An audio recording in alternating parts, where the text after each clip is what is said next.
Alhamdulillah kita berkumpul kembali. Allah mudahkan kita untuk berkumpul di sore hari ini, di awal hari, di tanggal 1 Muharram, 1 Al-Muharram 1441 Hijriah. Alhamdulillah, semoga Allah Subhanahu wa taala memberikan keberkahan atas berkumpulnya kita di sini insyaallah taala.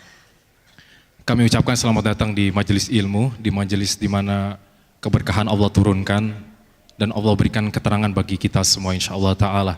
Insyaallah sebentar lagi guru kita Ustadz Nuzul Hafizahullah taala akan memberikan materi di sore hari ini dan insyaallah akan ada sesi tanya jawab dengan Ustadz Nuzul Hafizahullah taala. Dan mari kita jaga kekhusyuan majelis ilmu ini, kita jaga kondusivitasnya untuk bersama-sama agar Allah berikan keberkahan dengan berkumpulnya kita di ruangan ini. Barakallahu fikum. Assalamualaikum warahmatullahi wabarakatuh. Innal hamdalillah nahmaduhu wa nasta'inuhu wa nastaghfiruh wa na'udzu billahi min syururi anfusina wa min sayyiati a'malina. Man yahdihillahu fala mudhillalah wa man yudlil fala hadiyalah. Asyhadu an la ilaha illallah wahdahu la syarika lah wa asyhadu anna Muhammadan abduhu wa rasuluh. Ya ayyuhalladzina amanu taqullaha haqqa tuqatih wa la tamutunna illa wa antum muslimun. Ya ayuhan nasu taqu rabbakum alladhi khalaqakum min nafsin wahidah wa khalaqa minha zawjaha wa batha minhuma rijalan kathiran wa nisaa wattaqullaha alladhi tasa'aluna bihi wal arham innallaha kana alaikum raqiba.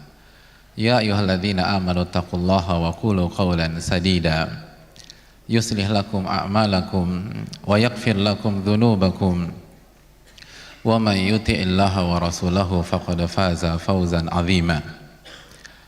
Amma ba'du fa inna asdaqal hadithi kitabullah wa khairal hadi hadi Muhammadin sallallahu alaihi wasallam wa syarrul umuri muhdatsatuha wa kullu muhdatsatin bid'ah wa kullu bid'atin dhalalah wa kullu dhalalatin finnar.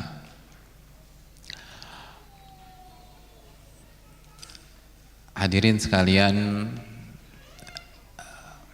teman-teman semua, ikhwan dan akhwat yang saya muliakan.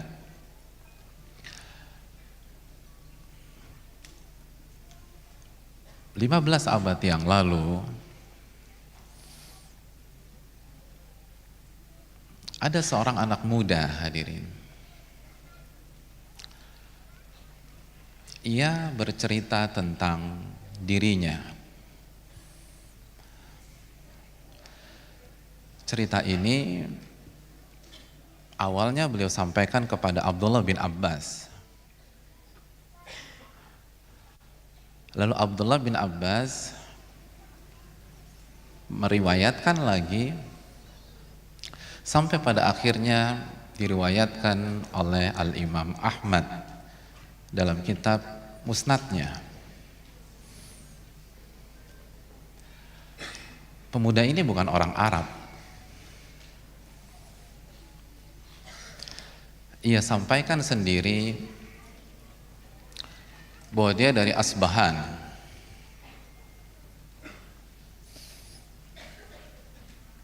Ya, dari Asbahan. Lebih tepat dari daerah yang bernama Jai. Jim ya tasydid, Jai. Ia bukan seorang pemuda biasa, teman-teman. Ia seorang anak kesayangan tokoh besar di Jai Asbahan tersebut. Ayahnya adalah tokoh besar, pemuka, sosok yang sangat karismatik, dihormati masyarakatnya. Dan anak muda ini adalah anak kesayangannya. Sang ayah mendidik si anak muda agar berpegang teguh dengan agamanya. Mereka pada saat itu penyembah matahari, hadirin. Penyembah matahari. Sang anak dididik dengan akidah seperti itu.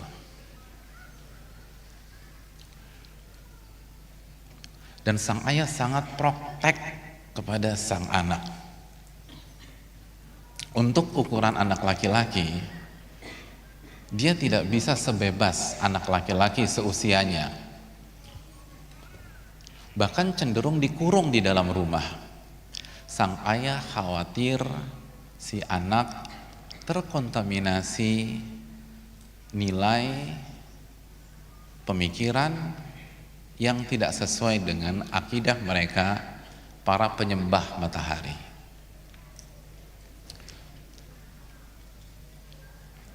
Sang ayah sangat posesif. Anak muda ini nggak bisa keluar rumah dengan gampang. Waktunya mayoritas dihabisi di rumah. Dan betul, dengan didikan seperti itu, si anak muda ini menjadi anak muda yang sangat taat terhadap agamanya. Bahkan dia sampai pada makom khadimun nar, yaitu penjaga api, yang menyalakan api dan dijaga terus jangan sampai api itu padam. Hadirin yang Allah muliakan, itulah hari-hari yang dihabisi atau yang dihabiskan oleh si anak muda. Ibadah, ibadah, ibadah, ibadah. Menyembah api, dan terus menyembah api. Dan si anak muda tidak diberikan kesempatan untuk melihat dunia lain. Sampai satu hari, hadirin. Sampai suatu hari, sang ayah, sekilas info buat antum semua, itu memiliki kebun yang dia handle sendiri. Dia nggak pernah libatin anaknya untuk menghandle kebunnya tersebut. Kenapa? Karena tadi kita katakan sang ayah sangat posesif. Ini anak nggak boleh ngelihat dunia luar. Nanti terkontaminasi akidahnya, nanti terkontaminasi imannya. Tapi hari itu berbeda, jamaah. Hari itu berbeda. Sang ayah sibuk, ada urusan penting, dan di waktu yang sama sang ayah membutuhkan beberapa hal dari kebunnya itu. Maka di hari itu dia minta tolong si anak, nak, tolong pergi ke kebun kita dan ambil beberapa item berikut ini. Disebutin tuh kebun gitu ya, mungkin kalau kita mungkin bawang atau cabai dan seterusnya. Dan seakan-akan ayahnya lupa bagaimana selama ini dia menjaga si anak dari dunia luar. Maka berangkatlah si anak itu keluar dari rumah. Kata dia, tawajjahtu ila dhai'ah, tujuanku adalah ke kebun ayahku itu. Hadirin yang dirahmati oleh Allah, ketika sang anak berjalan dan terus berjalan dan berjalan, ia sampai ke sebuah tempat yang lokasinya di tengah-tengah perjalanan menuju kebun si ayah. Tempat itu tidak lain tidak bukan adalah gereja. Ya, gereja Nasrani. Full dengan jamaahnya yang sedang beribadah di gereja tersebut. Maka aktivitas dalam gereja itu menarik perhatian si anak muda. Ia seolah lupa terhadap amanat yang diberikan oleh ayahnya. Kakinya ia belokkan ke gereja itu, lalu dia melangkah Lalu dia perhatikan dengan seksama apa yang mereka sedang perbuat. Si anak muda tertegun, dia kagum, dia terpesona dengan ibadah yang dilakukan oleh mereka di gereja itu. Saking terpesonanya, ia lupa waktu, teman-teman. Tanpa terasa, ia telah asik menikmati pemandangan tersebut berjam-jam lamanya. Dan dia nggak sadar bahwa pada saat itu matahari telah terbenam. Lama sekali dia saksikan. Dan dia belum sempat ke kebun si ayah. Dia belum sempat pergi ke kebun si ayah. Dia lupa semuanya. Dan waktu sudah malam. Dan di rumah, teman-teman, ayahnya panik. Kemana nih anak gua nih? Kok belum pulang juga? Maka sang ayah dengan jiwa posesifnya mengirim stafnya untuk mencari si anak itu. Akhirnya si anak muda ini pulang ke rumah. Lalu ditanya oleh ayahnya, "Kemana saja engkau, wahai anakku?" "Ya bunai, apakah engkau sudah mendapatkan permintaan-permintaanku?" Maka sang anak menjawab, anak ini baik, teman-teman. Anak muda ini dilatih dan dididik bertahun-tahun untuk meyakini sebuah konsep kejujuran. Dia apa adanya. Beda dengan kita waktu kita cabut waktu SMA dulu. Kita bilang kita belajar matematik lah, lalu kita bilang kimia kita hari ini susah lah, padahal kita nongkrong di musola atau kita pergi ke tempat lain. Anak muda ini tidak demikian. Dia jujur. Dia katakan, "Mohon maaf ya, aku nggak jadi ke kebun. Aku lupa waktu. Aku menikmati pemandangan yang begitu luar biasa. Ternyata ada orang jamaah itu beribadah di gereja, dan ibadah mereka sangat menarik, wahai ayah." Hadirin yang Allah muliakan, ayahnya langsung panik. Ini yang ditakutkan selama ini.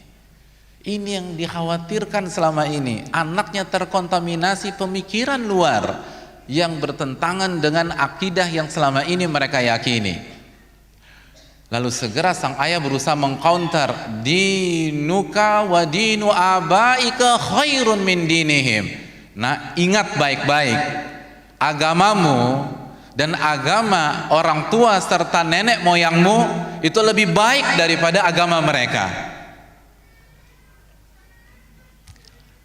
Tapi fitrah nggak bisa dibohongi, hadirin.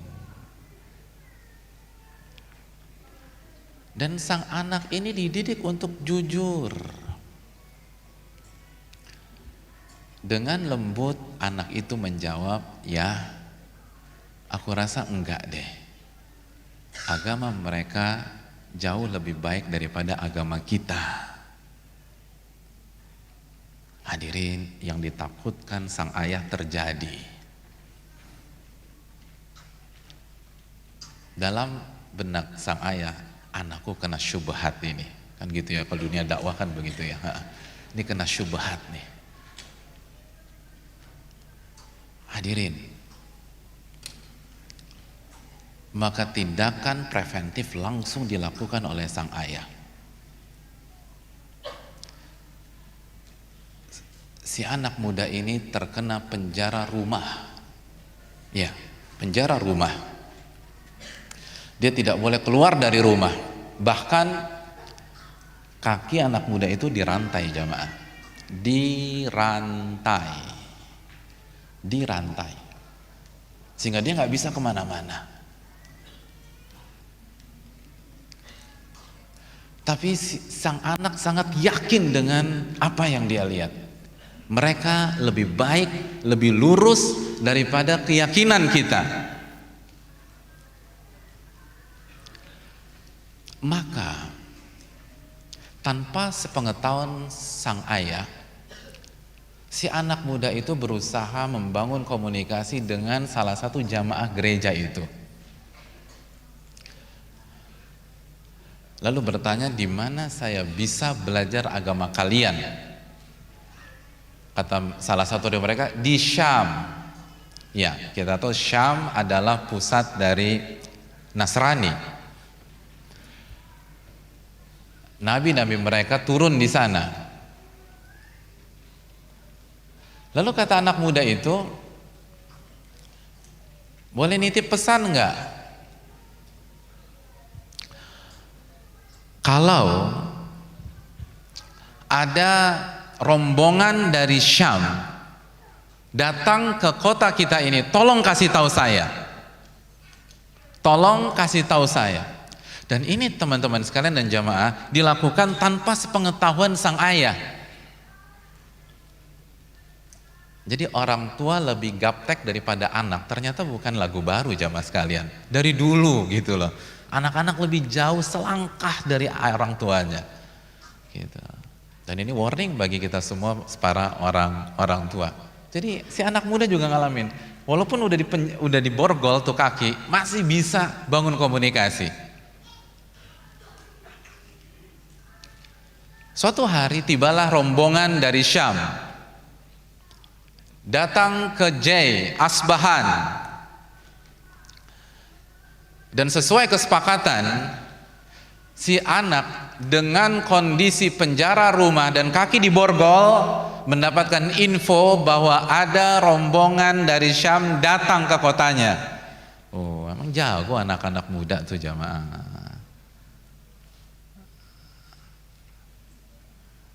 Makanya saya suka ngomong sama ibu-ibu, anak-anak ibu-ibu yang SMA atau kuliah punya pacar apa enggak? Enggak punya apa enggak tahu ibu-ibu, kan gitu hadirin.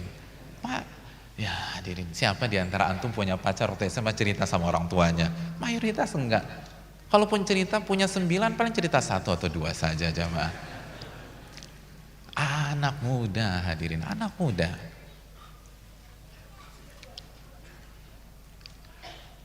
Lalu anak muda ini memberikan pesan, tolong sampaikan ke mereka,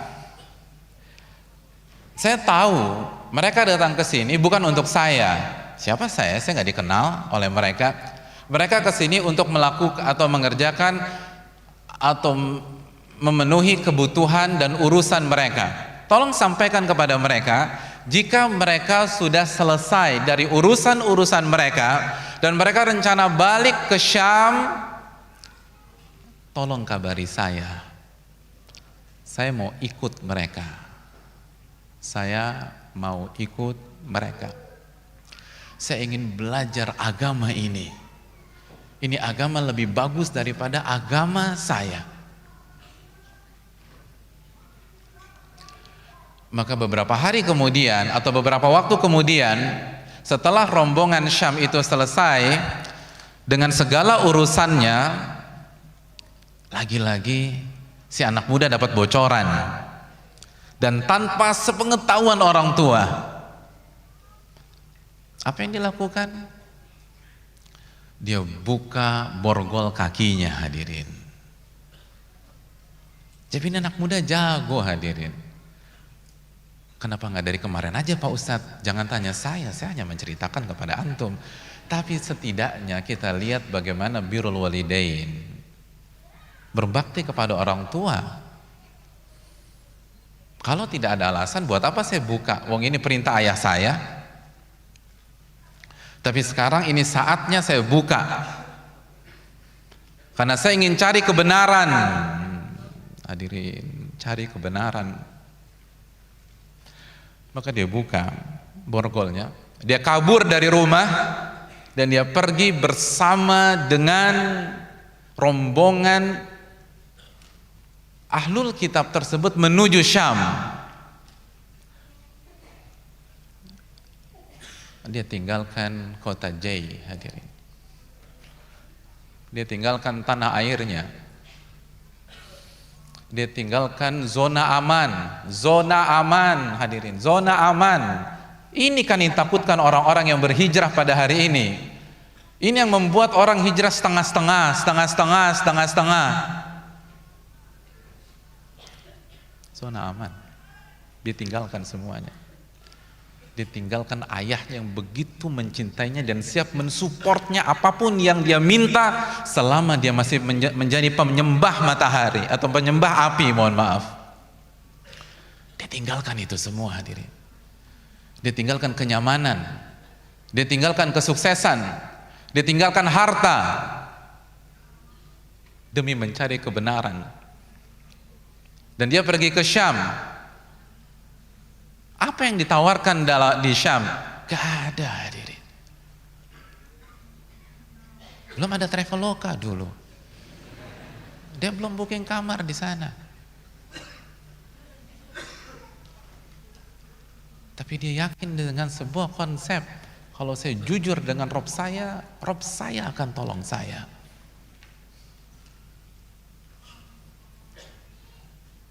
Sampailah dia di Syam, buta, sebuta-butanya. Dia tidak tahu gambaran Syam seperti apa. Dia belum lihat Syam dari Google, hadirin. Dia belum lihat YouTube. Blank.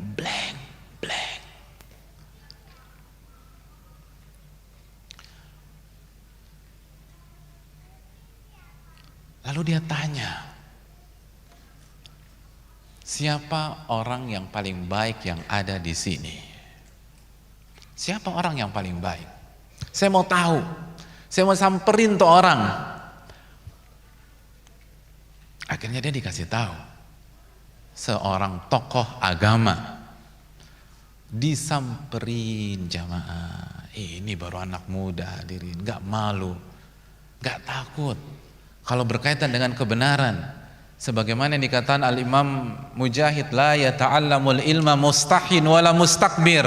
Nggak akan bisa belajar agama orang yang malu atau minder dan orang yang sombong. Riwayat dikeluarkan Al-Imam Al-Bukhari dalam kitab sahihnya. Pede, hadirin. Datang nol besar. Anak muda ini nggak ngerti apa-apa, tapi dia mau belajar. Dan dia jujur sama Allah. Dia tinggalkan semua kemewahan di kota J. Maka kata tokoh agamanya, silahkan tinggal bersamaku. Karena ini anak muda bilang, izinkan saya tinggal bersamamu. Saya siap melayanimu. Saya siap berkhidmat kepadamu. Itu mental anak muda, hadirin.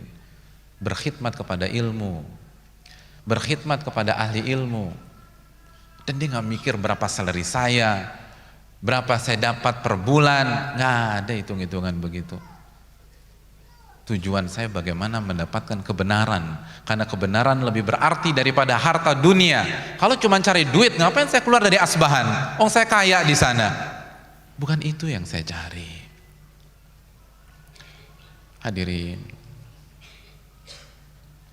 tinggallah si anak muda dengan tokoh agama tersebut. Hari berganti hari, dia habiskan untuk melayani, melihat, menyimak, dan mempelajari gerak-gerik si tokoh agama. Dan tahu, hadirin, dia kecewa.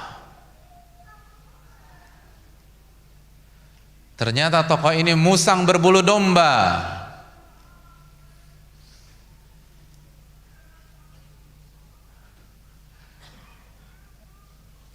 Dia hanya seorang pendosa dengan packaging agama. Tidak ada ibadah yang dia lakukan di kesendiriannya. Dia hanya bermanis bibir saja. Dia hanya bisa mengajak orang berinfak, bersedekah, dan beribadah. Sedangkan dia tidak beribadah. Dan uang manusia dia ambil buat pribadinya. Dan itu disaksikan langsung dengan kedua mata anak muda. Orang lain nggak tahu. Orang lain berpikir ini tokoh malaikat berwujud manusia. Tapi di benaknya Ini orang jahatnya minta ampun.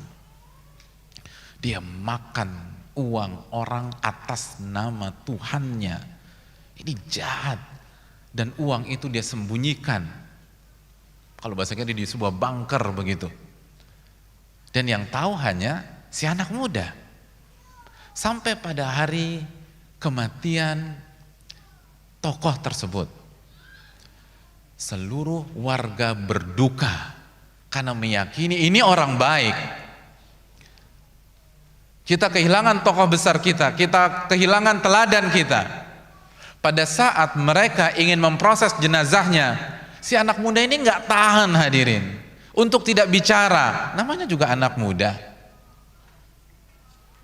vokal. Ya, anak muda vokal. Maka dia berpikir, ini tanggung jawab moral saya harus sampaikan siapa dia sebenarnya. Lalu dibukalah aibnya atau kedoknya pada hari kematian tuh tokoh agama. Kalian salah menilai orang ini. Orang ini nggak takut sama Allah. Orang ini makan uang umat atas nama agama. Terkejutlah para warga. Tapi mereka tentu saja tidak langsung percaya. Mereka katakan, mana buktinya? Saya anak muda bilang, saya punya bukti, tunjukkan kami apa yang Anda omongkan. Mana bunkernya itu mana? Akhirnya diperlihatkanlah, diajak semuanya. Ayo kita lihat. Saya tahu di mana dia sembunyikan uang. Begitu mereka lihat dengan mata kepala mereka sendiri, mereka percaya. Apa yang terjadi jamaah? Tokoh agama itu alih-alih dikuburkan, justru dia disalib dan dilamparkan dengan batu. Bayangkan, udah mati nih, disalib dan dirajam dengan batu. Hadirin, si anak muda ini bingung. Saya ini udah bakar kapal, saya udah korbankan semua yang saya punya di J. Lalu selanjutnya kemana saya harus mencari kebenaran? Tapi Allah tidak akan menyia-nyiakan usaha kita jamaah. Lalu dia mendapatkan sosok yang menggantikan tokoh yang meninggal tadi tersebut.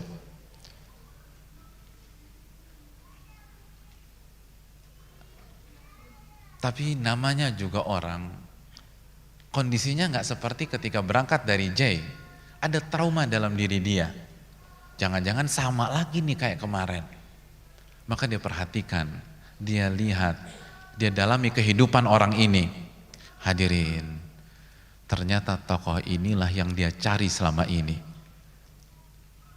Kata anak muda itu, saya nggak pernah melihat ada orang yang ibadah sehebat dia. Saya tidak pernah melihat ada orang yang sholat seperti dia. Dan saya tidak pernah melihat ada orang lebih zuhud daripada orang tersebut.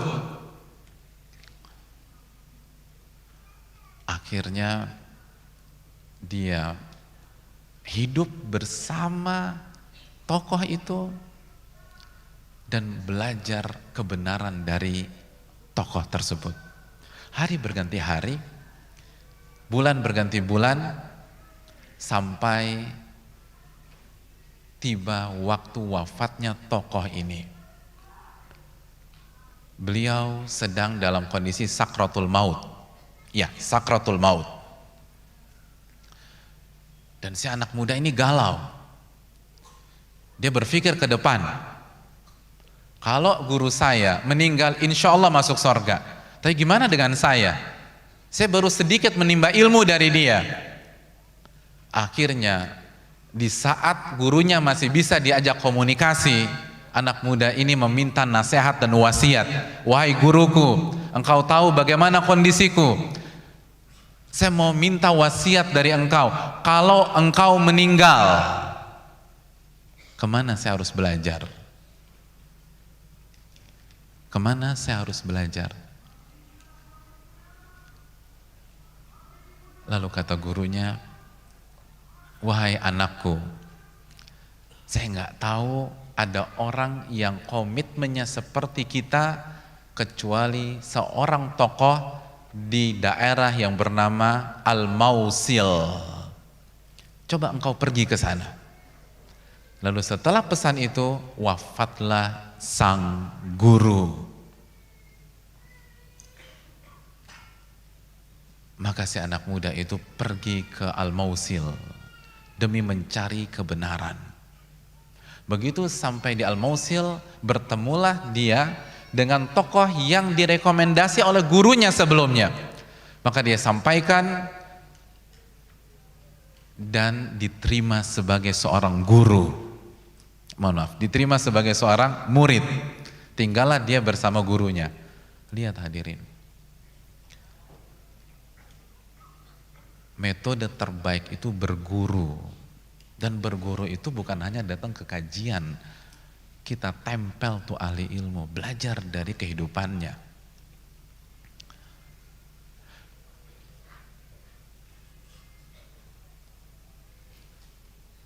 Tapi ustadznya sibuk Pak Ustadz.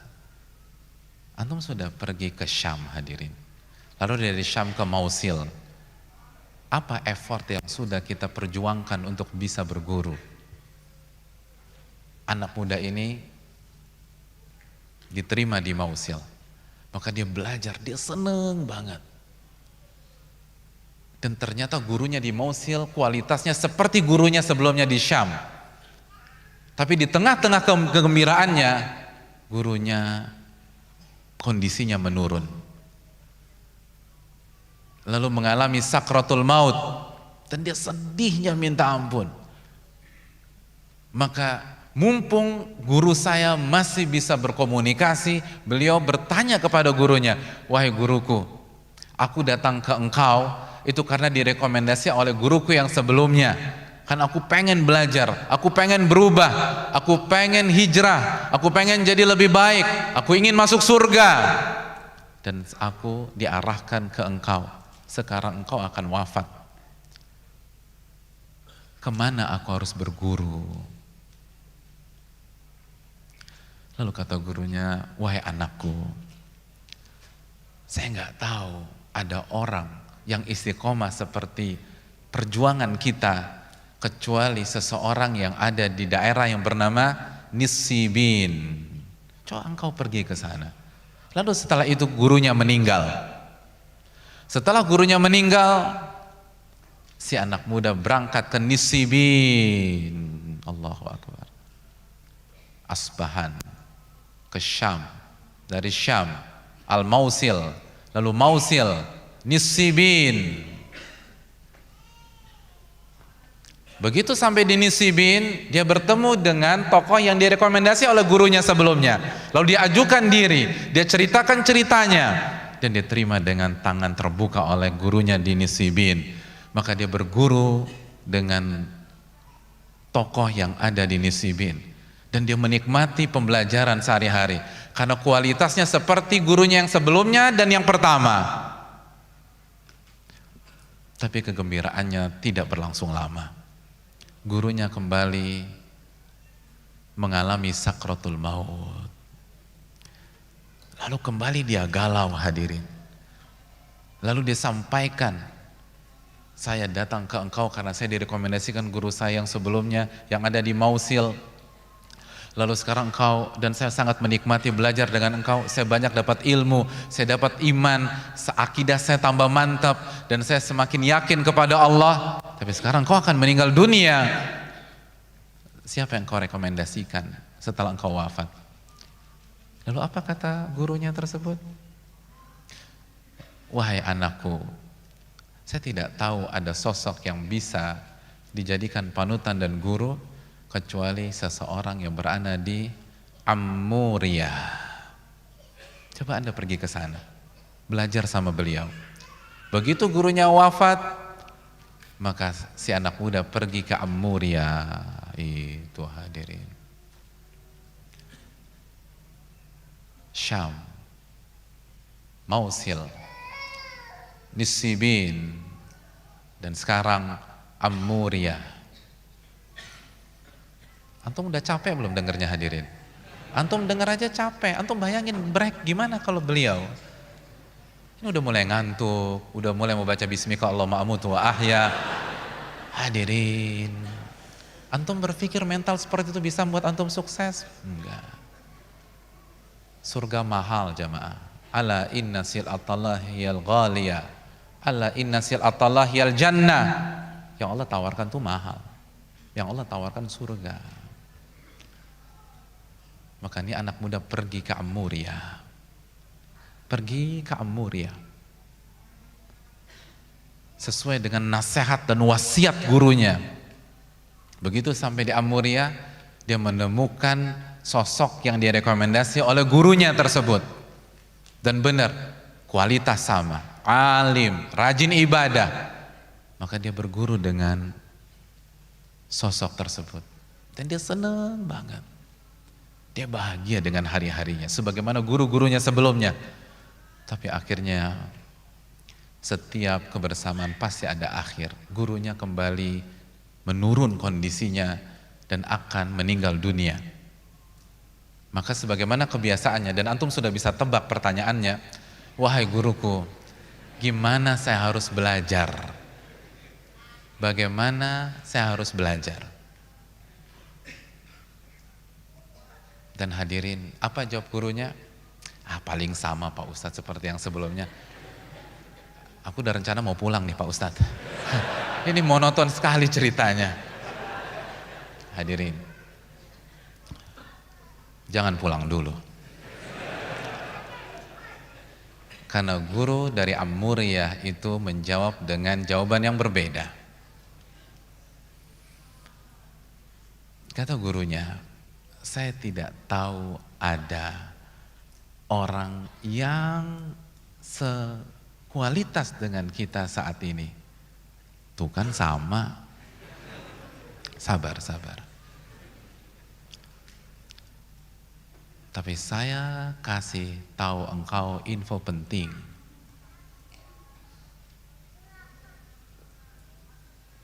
Akan ada nabi. Akan ada nabi yang diutus oleh Allah, nabi terakhir, dan dia akan datang bi ardil Arab, ke tanahnya orang Arab. Orang ini dari Asbahan, lalu pergi ke Syam. Kita tahu Syam Bani Israel. Lalu gurunya ini mengatakan akan datang seorang nabi, dan nabi ini akan stay di tanah Arab. Dia akan tinggal di sebuah wilayah baina harratain. Wilayah itu ada batu-batu hitam dan ada pohon kurma. Batu-batu hitam dan ada pohon kurma. Kalau engkau bisa, engkau pergi ke sana. Ya Allah hadirin, gimana perasaan antum? Kalau antum ada di anak muda tersebut. Lihat, Allah enggak bohong hadirin. Inna wa'dallahi haqqa. Ini anak muda udah bakar kapal, udah korbankan semuanya. Dia tinggalkan kemewahan, dia tinggalkan status sosial, dia tinggalkan seluruh yang dia punya di kota J. Tujuannya hanya ingin bertemu dengan guru. Dia nggak muluk-muluk. Dia hanya ingin belajar.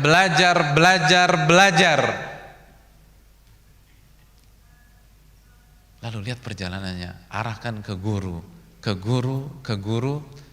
Dan sekarang gurunya mengatakan akan ada nabi.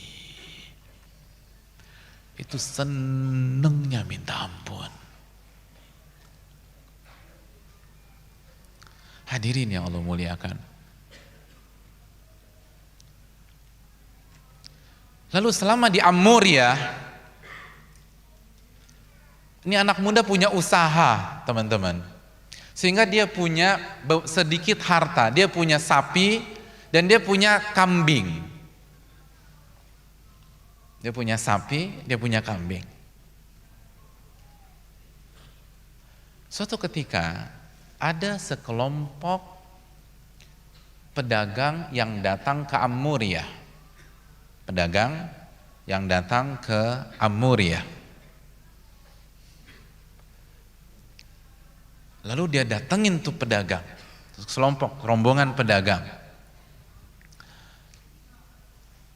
Lalu disampaikan ke anak muda. Tapi sebelumnya hadirin sekalian, kalau antum punya beberapa sapi dan kambing, kira-kira buat apa hadirin? Buat apa? Buat apa? Selain kawin. Aduh, apa nggak ada isu yang lain di benak antum selain kawin hadirin? Ya Allah. Biaya sewa gedung Pak Ustadz, sama aja itu mau kawin. Dia datangi rombongan itu, dia katakan, bisa nggak saya ikut sama kamu? Kalian mau kemana sih? Udah ceritain, kita mau kesini nih. Bisa nggak kalian antarkan aku ke tanah Arab? Ya, hanya itu infonya. Tidak ada penyebutan lokasi detail. Antum enak sekarang ada share location, teman-teman sekalian. Dia nggak ada share location dari gurunya. Gurunya cuma bilang tanah Arab titik. Di situ ada batu hitam, di situ ada pohon korma. Selesai cluenya. Maka dia modal nekat aja. Bisa nggak nganterin saya ke tanah Arab? Sebagai kompensasi, ini sapi dan kambing semua saya buat kalian. Subhanallah. Dan dia belum kawin hadirin. Catat baik-baik. Ya, catat baik-baik. Dia belum kawin. Cari kebenaran hadirin, cari kebenaran. Kebenaran di atas segalanya.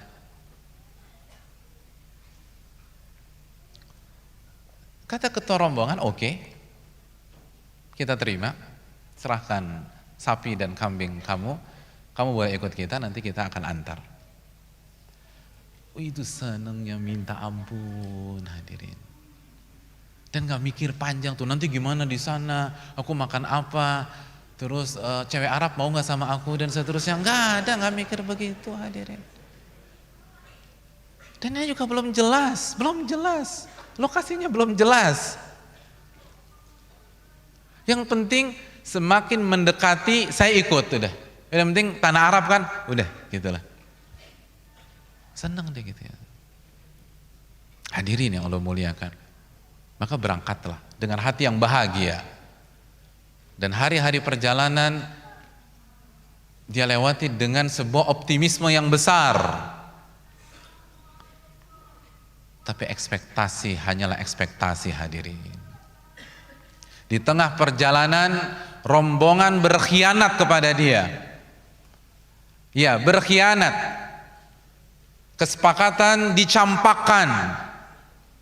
Alih-alih diantarkan ke tanah Arab, dia dijual sebagai budak. Allahu Akbar. Dijual sebagai budak hadir. Jadi budak.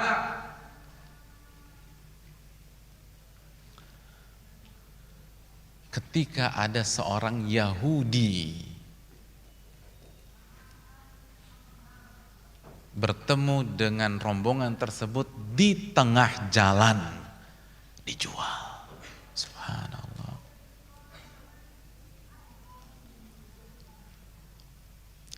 Lalu dia dibawa oleh majikannya yang baru. Majikan sebagai seorang budak. Ini anak bangsawan, anak orang kaya, anak yang terbiasa dengan fasilitas. Lalu sekarang jadi budak. Sekarang dia harus menerima kenyataan jadi budak. Dibawa sama tuh Yahudi ke tempat dan ke daerah dia, ke rumahnya. Begitu sampai di rumahnya, dia lihat ternyata daerah tuh Yahudi dipenuhi oleh pohon korma. Lalu apa kata dia? Dia bilang, inilah arju. Begitu saya lihat pohon korma, saya sangat berharap semoga di sini Nabi itu datang. Hadirin, ya Allah, jadi budak dan dia nggak peduli jadi budak. Jadi budak jemaah, jadi budak, bukan jadi pembantu, jadi budak. Tapi nggak ada kekecewaan, nggak ada sedih, nggak ada kegalauan. Begitu dia lihat pohon korma di sini nih. Kalau Anda hijrah ngeluh hadirin. Lalu Anda cuma di PHK aja down. Ini anak muda senang, demi Allah senang. Padahal dia juga nggak tahu apakah di situ benar atau enggak. Yang penting ada pohon korma. Subhanallah. Anda mau bicara follower sejati, ini follower sejati. Dia nggak tahu apakah benar apa enggak. Yang penting ada pohon korma, senang dia. Dan ternyata bukan jamaah, bukan. Itu bukan kota Madinah.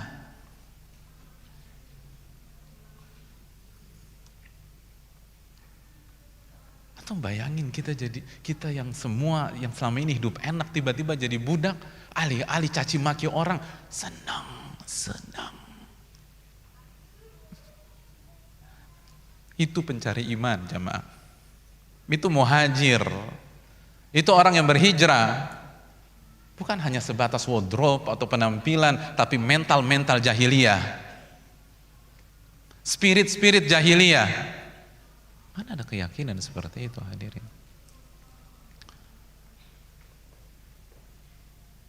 Lalu tidak ada amarah dalam hatinya. Dia hanya berharap semoga Nabi itu kesini. Tapi daerah itu bukan yang dimaksud oleh gurunya. Hadirin. Ternyata majikannya si Yahudi itu punya sepupu. Ya, punya sepupu. Sepupunya datang ke rumah dia. Lalu berbicara.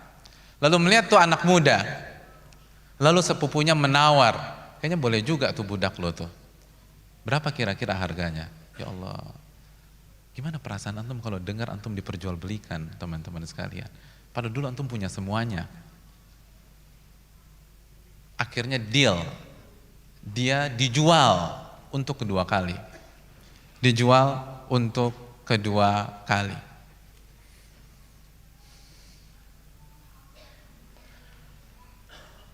Antum tahu siapa yang beli? Yahudi dari Bani Quraidah. Allahu Akbar. Dan antum tahu Bani Quraidah tinggal di mana? Di Madinah jamaah. Di Madinah. Allahu Akbar. Intan surullah yansurkum wa yuthabbit aqdamakum. Jika kalian nolong agama Allah, Allah akan tolong kalian. Tapi kan Allah nggak cerita gimana cara Allah tolong. Pertanyaan Anda, percaya apa enggak? Ternyata jadi budak itulah yang membawa beliau ke kota Madinah. Begitu sampai kota Madinah jamaah sekalian, dia lihat pohon korma lebih banyak lagi. Ya Allah, dia senang hadir. Ya Allah, ini mungkin ini daerah kali. Ini daerah yang dimaksud oleh guru saya. Gak ada pikir status, gak ada pikir gengsi. Kita hijrah mikir status, mikir gengsi, gimana kata orang, enggak. Semoga ini daerah yang disebutkan oleh guru saya. Hadirin. Lalu dia bercerita dalam hadis yang panjang itu. Dia katakan, pada saat saya berada di Madinah pada saat itu, faba'athallahu rasulah. Itu bertepatan saat Allah mengutus Rasulnya Muhammad SAW di kota Mekah. Di kota Mekah hadirin. Tapi saya tidak mendengar sama sekali tentang info tersebut. Karena saya sibuk menjadi budak. Menjadi apa hadirin? Budak. Saya harus kerja.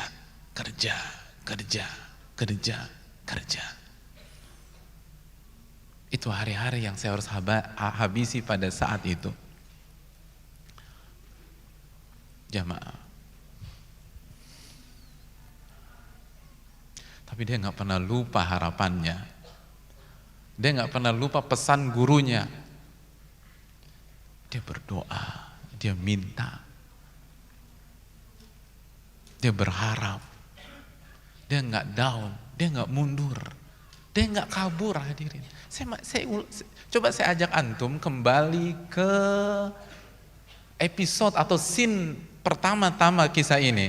Dia bisa kabur saat di penjara rumah dengan borgol di kaki. Dia bisa kabur. Ketika dia jadi budak, tidak ada borgol hadirin. Kenapa dia nggak kabur? Karena dia berharap Nabi itu datang ke kota itu. Dia nggak peduli mau jadi budak kayak, mau disuruh-suruh kayak, mau dibego-begoin orang kayak, bukan itu poinnya. Itu bukan poinnya jamaah. Poinnya adalah bagaimana saya bisa berguru dengan sang Nabi. Dia nggak kabur, dia bisa kabur. Oh, sama bapaknya dia bisa kabur dan dia pulang lagi ke Jai. Dia punya semuanya di sana. Dia ditunggu oleh bapaknya. Dia nggak kabur, nggak kabur. Dia jadi budak.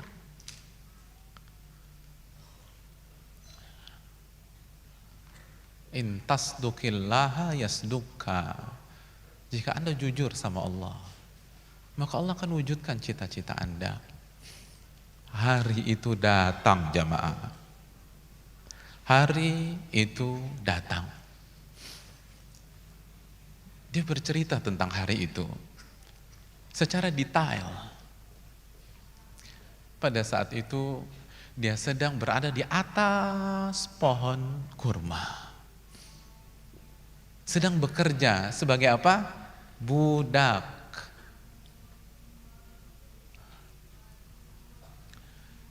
Dan di bawah pohon itu majikannya lagi standby dan melihat, mengontrol aktivitas budak-budaknya.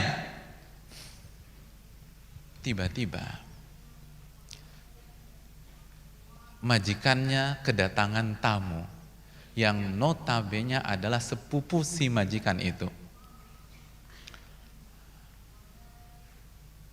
Lalu si sepupu bawa sebuah informasi penting. Kata sepupunya, qatalahullah. Semoga Allah menghancurkan Aus dan Khazraj itu. Orang Arab yang tinggal di kota Madinah.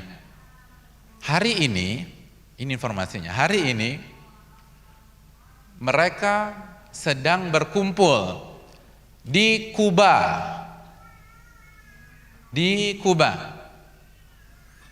Di kabilah Amr bin Auf. Mereka sedang berkumpul di sana menyambut seseorang yaz'umuna annahu nabi. Mereka meyakini tamu yang datang ke mereka hari ini adalah nabi. Kalimat itu terdengar sampai ke atas pohon korma. Dan disitulah posisi tuh anak muda pada detik itu. Dia katakan, begitu saya dengar info itu, saya langsung terserang panas dingin. Saya goncang dan saya mau jatuh. Hampir-hampir saya jatuh dan menimpa majikan saya. Allah, antum bayangin gak sih, ini yang ditunggu hadirin. Ini yang dicari selama ini. Ini yang membuat dari Syam ke Mausil Nisibin Amuria jadi budak. Tiba-tiba didengar itu, saya panas dingin, saya blank, dan saya mau jatuh. Dan kalau saya jatuh pada saat itu, saya menimpa majikan saya sendiri. Pada saat itu saya lupa status saya. Bahwa saya hanya budak. Saya turun, lalu saya nimbrung. Lalu saya tanya sama tuh sepupu, madza taqul? Tolong diulang, kamu ngomong apa tadi? Tolong diulang. Kepo hadirin, kepo. Kayak antum, kayak hadirin. Tapi beda objek, beda konten. Kita kepoin hidup orang. Kita kepoin barang orang. Bahkan yang lebih aib lagi, kita kepoin aib orang. Apa manfaatnya buat kita? Tambah bertakwa dengan cara demikian. Dia kepo. Tolong diulang, tolong diulang. Dia lupa, dia budak hadirin. Dia lupa, dia hanya seorang budak. Budak gak punya hak untuk minta siaran ulang.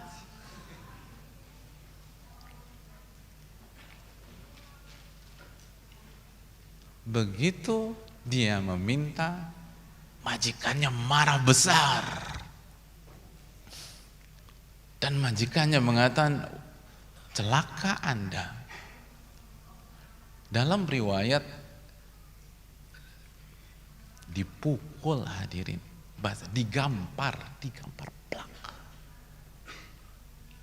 Lukmatan syadidah, dengan pukulan yang keras pada saya. Ya Allah. Anak bangsawan jamaah, anak bangsawan. Nggak ada yang berani sama dia dulu. Demi cari kebenaran, digampar. Terus ditanya, kenapa kepoin begini? Oh enggak maksudnya tadi biar jelas aja, biar clear. Apa clear? Urusan lo sana. Lo kan budak, gak ada urusannya sama ini. Kenapa langsung turun dari langit? Iya kan hadirin. Antum bisa bayangkan gak sih perasaan gimana kalau kita berada di posisi pemuda tersebut? Bertahun-tahun kita tunggu momen tersebut. Ini momen kita hadirin, ini momen kita. Tapi akses itu gak dibuka. Akhirnya dia kembali bekerja. Hadirin, kita balik ke scene sebelumnya. Pada saat gurunya yang ada di Amuriyah memberikan wasiat. Saat gurunya memberikan wasiat, gurunya memberikan tanda dan ciri Nabi tersebut. 3 tanda, 3 ciri jamaah. Tanda yang pertama atau ciri yang pertama, Nabi itu, kata gurunya nih, Nabi itu tidak akan menerima sedekah. Tidak akan menerima sedekah. Tanda yang kedua atau ciri yang kedua, Nabi itu menerima hadiah. Nabi nggak terima sedekah dan Nabi terima hadiah. Tanda ketiga, ada cap kenabian di antara 2 bahu Nabi tersebut. Di antara 2 bahu ada tanda kenabian.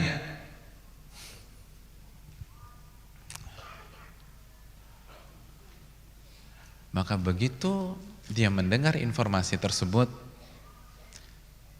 siang itu dia sibuk sendiri. Sibuk hadirin. Dia kumpulkan makanan yang dia punya.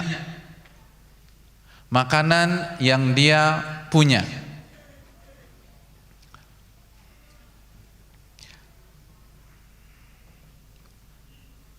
Sebagai seorang budak, sore harinya dia dapat waktu kosong, dia pergi ke Kuba.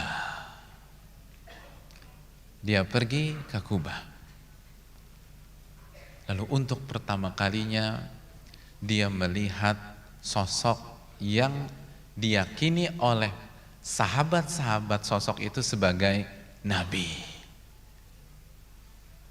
Dia datang, dia ucapkan salam, lalu dia katakan, saya melihat engkau orang soleh dan engkau punya sahabat yang asing dan membutuhkan. Ini ada makanan sedekah untuk engkau dan sahabat-sahabatmu. Ini ada sedekah. Setelah dikasih, lalu dia menjauh hadirin. Dia menjauh. Lalu dia mengamati, dimakan apa enggak nih? Dimakan apa enggak?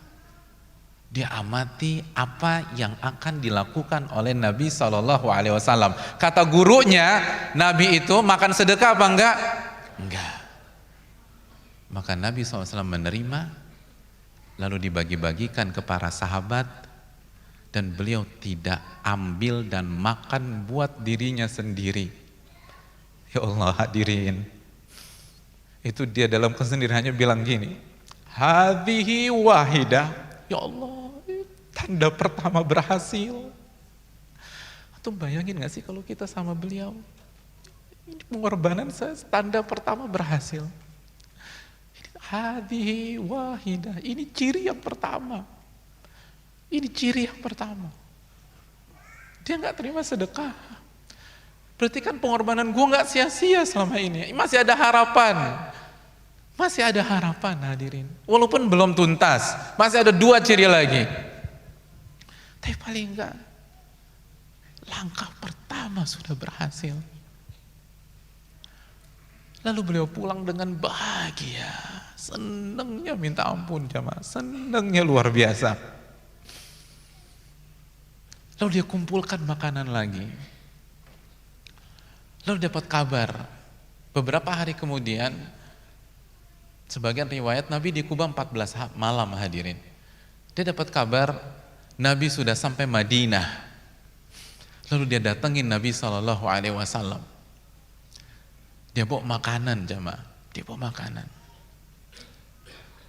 Lalu dia sampaikan ke Nabi SAW. Ya Rasul, atau ya Nabi, ini hadiah buat engkau dan para sahabatmu.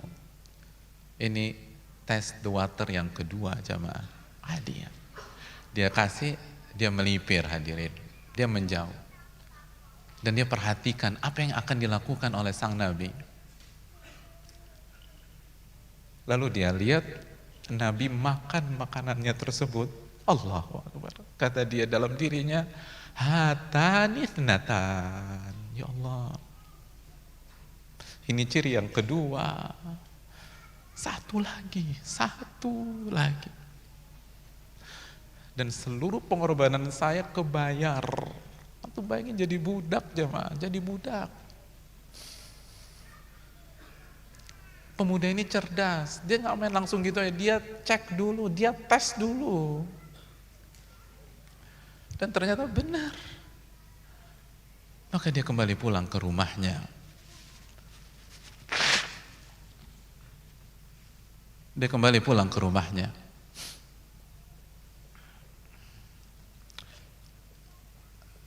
Karena ciri yang ketiga nggak mudah. Apa ciri yang ketiga jemaah? Ada tanda kenabian di punggung. Sedekah mudah mungkin. Hadiah mungkin mudah. Tapi gimana cara tahu tanda kenabian di antara 2 bahu?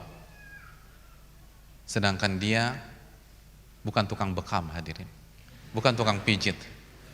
Bukan tukang akupuntur. Kalau tukang bekam kan gampang jamaah. Gue bekam deh loh. Ya Allah.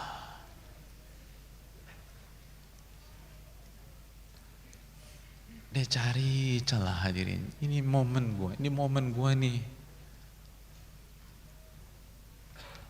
Dia dapat kabar Nabi sedang ada di Baqi. Ada di Baqi. Baqiul Gharqad, mengantarkan seorang sahabatnya yang meninggal dunia.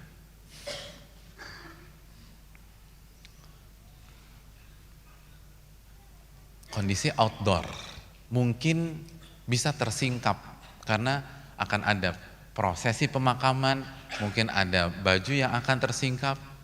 Ini momentum saya pergi ke Baqi. Begitu saya pergi, saya ucapkan salam, saya bertemu dengan Nabi SAW. Saya ucapkan salam.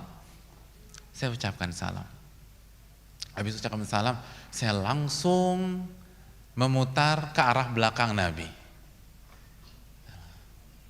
Lalu berusaha melihat.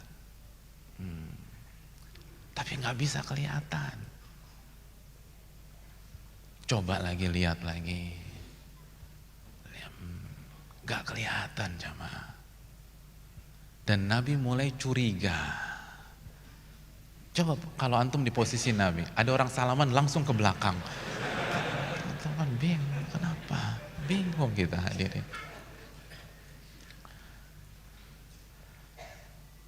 Nabi tahu Salman menginginkan sesuatu. Ya, pemuda itu Salman hadirin. Pemuda itu Salman.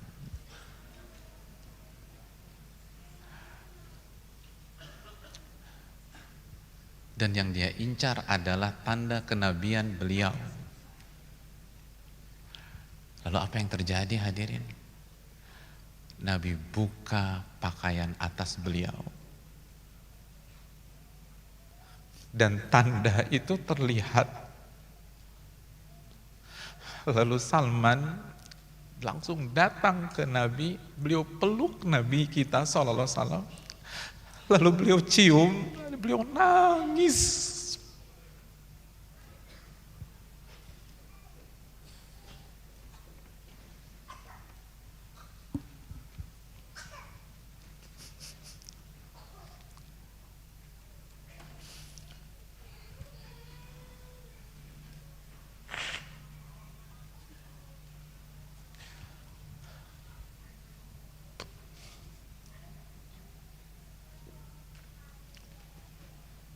Dipeluk teman-teman, dipeluk. Lalu semua air mata itu tumpah. Lalu kulit bersih Nabi kita dicium oleh Salman. Dicium hadirin.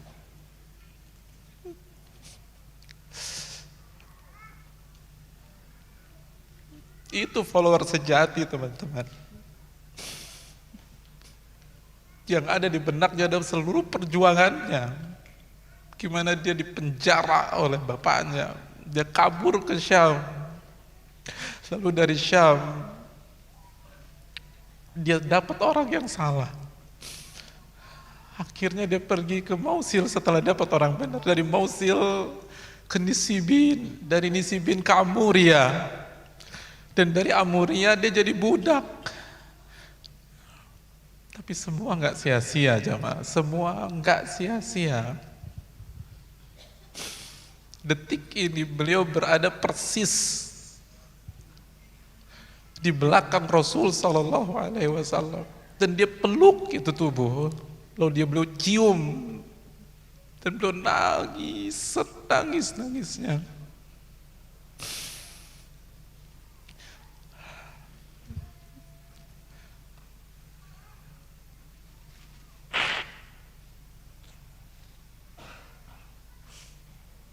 Itu followers teman-teman. Gak ada teori lagi dalam kisah ini. Gak ada retorika. Semuanya perjuangan, perjuangan, perjuangan.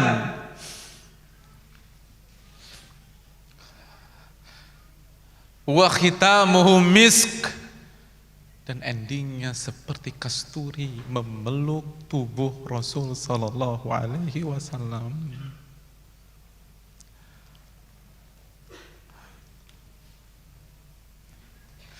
Lalu Nabi katakan tahawwal, tolong ke depan. Kenapa kamu begini? Lalu beliau cerita semuanya hadirin. Beliau adalah Salman Al-Farisi, Asbahan, orang Persia yang membuang semua kenikmatan dunia untuk menjadi pengikut Nabi Sallallahu Alaihi Wasallam. Makanya Ali bin Abi Thalib mengatakan Salmanu minna ahli bait. Salman itu bagian dari kita, ahlul baitnya Nabi SAW. Karena dia buang semuanya, semuanya hadirin, untuk jadi pengikut Nabi SAW. Apa yang sudah kita korbankan?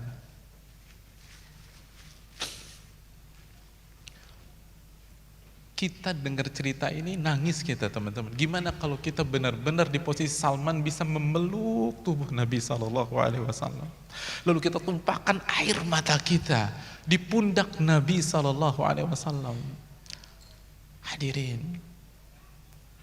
kesempatan seperti itu ada. Ada. Dan ini bukan hal mustahil. Di hari kiamat, di telaga Haud, itu kesempatan kita berdekatan dengan sang Nabi SAW. Dan Nabi akan menyuguhkan segelas air kepada kita. Allahu Akbar, segelas air yang apabila diminum tidak akan merasakan kehausan selama-lamanya. Kenapa kita tidak perjuangkan hal itu, jamaah? Kenapa kita nggak perjuangkan? Itu kesempatan mungkin satu-satunya kita bisa berdekatan dengan Nabi sebelum di surga. Perjuangkan.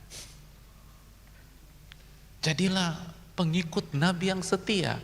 Karena nggak semua bisa dilayani oleh sang Nabi. Bayangkan antum dilayani oleh sang Nabi, pendosa seperti kita, ya, pendosa seperti kita yang bertahun-tahun pernah nggak sholat, yang bertahun-tahun nggak puasa Ramadan, yang bertahun-tahun kita buka aurat kita dan nggak tahu berapa ribu atau jutaan laki-laki melihat aurat kita tersebut, dan nanti pada hari kiamat mereka berpeluang menyerang kita di hadapan Allah. Hadirin,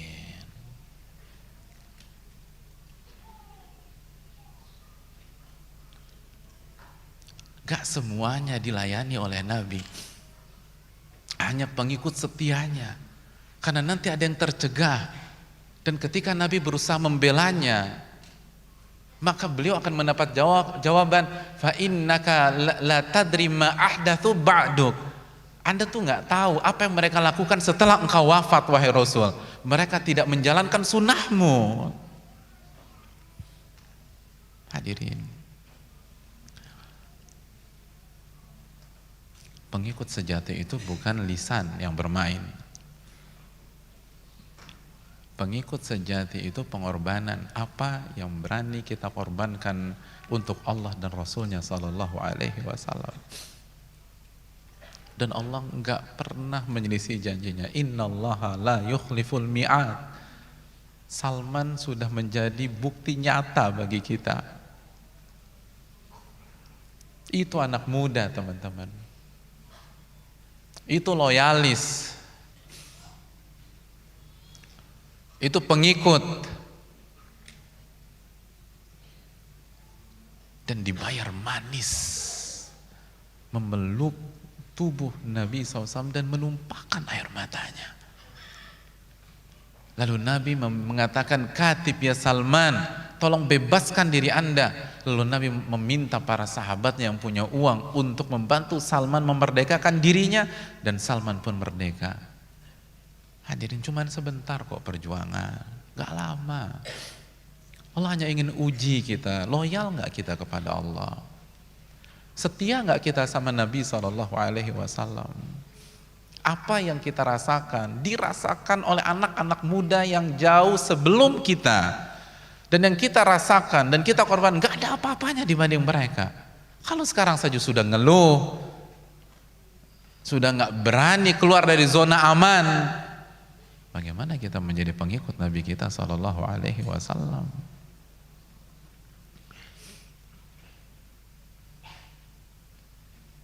Kita butuh Salman pada hari ini. Anak-anak muda yang berani bakar kapal, hadirin, berani korbankan semuanya untuk mencari kebenaran, lalu mengejar ilmu. Mereka berguru, mereka hidup dengan guru mereka, bukan hanya sekedar datang ke kajian. Mental Salman bukan itu. Beliau tahu bagaimana cara jadi berubah. Kita harus hidup dengan ilmu. Kita harus punya hubungan dekat dengan ahli-ahli ilmu. Dan jangan menyalahkan siapapun. Apa effort kita? Kenapa Salman bisa dengan mudah, dalam tanda kutip, berguru ke sana, berguru ke sini? Karena beliau korbankan semuanya. Sedangkan kita komitmen ke kajian seminggu sekali saja tidak bisa.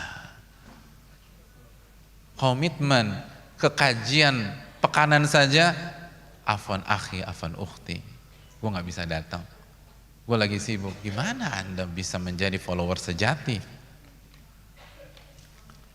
Oleh karena itu hadirin yang Allah muliakan,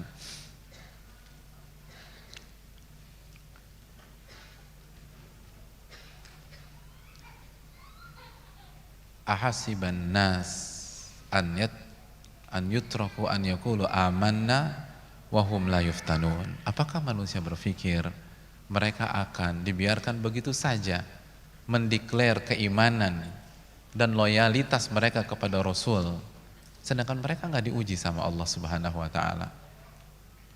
Allah pasti akan uji mereka. Dan Allah telah uji umat-umat sebelum mereka. Fala ya'lamanna Allahu alladhina shadaqu wa la ya'lamannal kadzibin. Sehingga terbukti mana yang jujur ketika mengklaim sebagai pengikut Rasul dan mana yang KW dan berbohong pada saat dia mengklaim. Ini yang bisa disampaikan pada kesempatan kali ini. Semoga bermanfaat. Wassallallahu wasallam ala nabiyina Muhammad wa ala alihi wa sahbihi ajma'in.